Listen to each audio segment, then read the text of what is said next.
অভিশাপ যখন ভৌতিক হয় তখন সেটা বংশের সাথে সাথে বাহিত হয়ে চলে, যার উদ্দেশ্যই হয় তিলে তিলে রোগ, দুর্ঘটনা ও মানসিক ভারসাম্য নষ্ট করে মানুষের স্বাভাবিক জীবন শেষ করে দেয়া। শামানিক কার্স হলো প্রচলিত অভিশাপ যা সাইবেরিয়া ও মঙ্গোলিয়ার আদিবাসীরা এখনো প্রকাশ্যে করে চলেছে।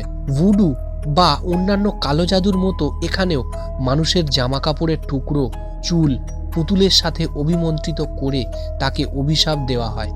এই পুরো ঘটনাটাই চলে প্রকাশ্যে, জনসমক্ষে। মানুষের চামড়া দিয়ে বানানো ড্রামের উপর মানুষেরই হাড়ের কাঠি বাজিয়ে ডাকা হয় পূর্বপুরুষের অভিশপ্ত আত্মাকে। তারপর দলের একজন হয়ে ওঠে মিডিয়াম। এই শামানিক কার্স এতটাই প্রকাশ্যে হয় যে তুমি চাইলে তাদের সামনে দাঁড়িয়ে পুরো বিষয়টি নিজের চোখে দেখতে পারো, আর তোমাকে কেউ বাধাও দেবে না।